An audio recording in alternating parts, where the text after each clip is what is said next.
नमस्कार। कुछ दिनों से सोशल मीडिया पर कुछ तस्वीरें काफ़ी तेज़ी से वायरल हो रही हैं और वायरल होती इन तस्वीरों की चर्चा भी खूब हो रही है। आज मैं वायरल हो रही उन तस्वीरों के बारे में जो चर्चा हो रही है उसके बारे में मेरे द्वारा बताया जाएगा, समझाने की कोशिश की जाएगी कि वायरल हो रही इन तस्वीरों के पीछे का कारण क्या है और मेरे द्वारा यह भी बताने की कोशिश की जाएगी कि आखिर क्यों उत्तर प्रदेश के मुख्यमंत्री योगी आदित्यनाथ लगातार लोगों के बीच लोकप्रिय होते जा रहे हैं। इसके पीछे का कारण क्या है, इसे भी मैं बताने की कोशिश करूंगा।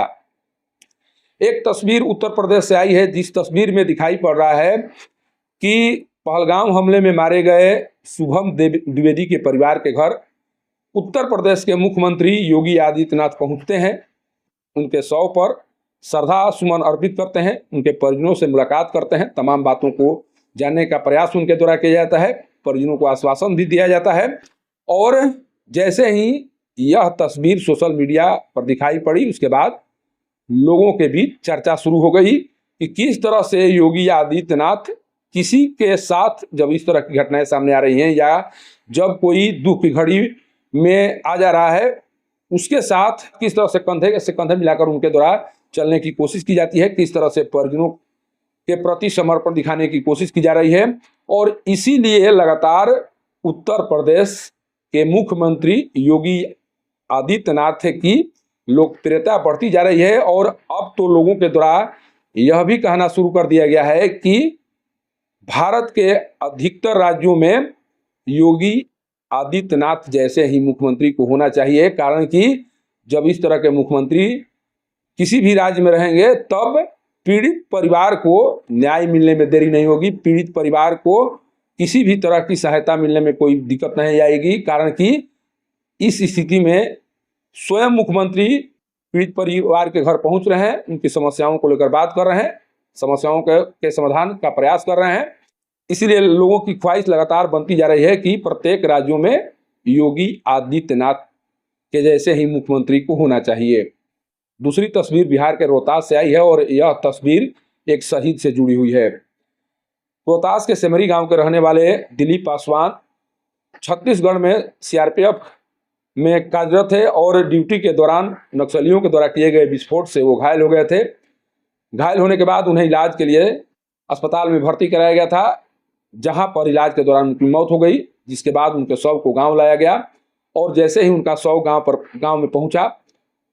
वहां पर सीआरपीएफ के वरीय अधिकारी से लेकर प्रशासन और पुलिस के भी अधिकारी वहां पर पहुंचे हुए थे, लेकिन शव के दाह संस्कार होने तक जब डीएम वहां पर नहीं पहुंची, उसके बाद उनके बारे में तरह तरह की चर्चा सुनाई पड़ने लगी, कारण कि उधर दाह संस्कार के कार्य चल रहे थे और इधर एक कार्यक्रम की तस्वीर सोशल मीडिया पर डीएम की दिखाई पड़ रही थी। और जब सोशल मीडिया पर इस तरह की तस्वीर दिखाई पड़ने लगी, तब लोगों के द्वारा ये कहा जाने लगा कि नहीं, डीएम जिले में ही हैं, अपने कार्यालय में ही हैं। इसके बाद में भी डीएम आखिर यहाँ पर क्यों नहीं पहुंची, आखिर उनके यहाँ पर नहीं आने के पीछे कारण क्या है, इस तरह की चर्चा जोर शोर से सुनाई पड़ने लगी। कुछ लोगों के द्वारा यह भी कहा जाने लगा कि चूंकि एक दलित का बेटा शहीद हुआ है और इसीलिए शायद सरकार की संवेदनशीलता दलित परिवार के प्रति नहीं है, जिस कारण से जिले के सबसे बड़ी अधिकारी डीएम भी एक दलित के घर जाना पसंद नहीं कर पा रही हैं और इसीलिए डीएम शहीद दलित के घर नहीं पहुंच सकी। इस तरह की चर्चा वहां पर सुनाई पड़ रही थी। क्योंकि जिस राज्य का मुखिया किसी भी शहीद के घर जाना मुनासिब नहीं समझता हो, किसी शहीद के परिजन से बात करना मुनासिब नहीं समझता हो, उस सरकार के जो अधिकारी हैं वो कैसे किसी शहीद के घर जाएंगे, ये सोचने वाली बात है। आज तक बिहार के मुख्यमंत्री नीतीश कुमार को कभी भी किसी भी शहीद के घर जाते हुए नहीं देखा गया है, शहीद के परिजनों से बात करते हुए नहीं देखा गया है। इसीलिए कहा जाता है कि नीतीश कुमार इस तरह की घड़ी में भी लोगों के साथ खड़े दिखाई नहीं पड़ते हैं, लोगों से बात करना भी मुनासिब नहीं समझते हैं। और जब उनके द्वारा इस तरह का रवैया अपनाया जाता है तो उनके अधिकारी के द्वारा क्यों नहीं अपनाया जाएगा। और इसी बात को लेकर वहां पर चर्चा बहुत तेजी से सुनाई पड़ रही थी कि किसी शहीद के घर नहीं जाना, किसी शहीद के परिजनों से बात नहीं करना, ये मुख्यमंत्री नीतीश कुमार की आदत में शामिल हो चुकी है और इसीलिए उनके अधिकारी भी शहीदों के घर पर जाना मुनासिब नहीं समझ पा रहे हैं। हालांकि वहां पर एसपी रोशन कुमार भी पहुंचे हुए थे, एसडीपीओ दिलीप कुमार भी पहुंचे हुए थे,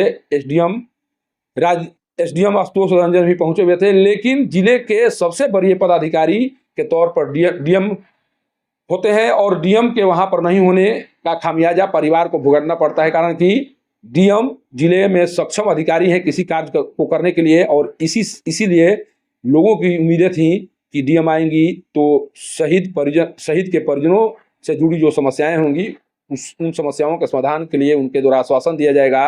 लेकिन डीएम के नहीं आने और डीएम के कार्यालय से उनके कार्यक्रम की तस्वीरें सामने आने के बाद से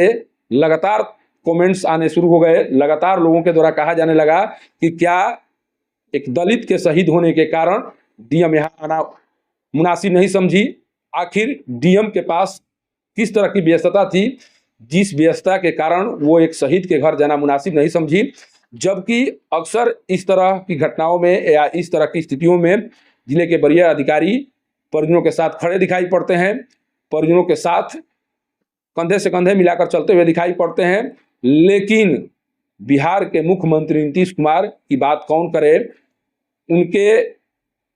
उनके प्रशासन के वरीय अधिकारी भी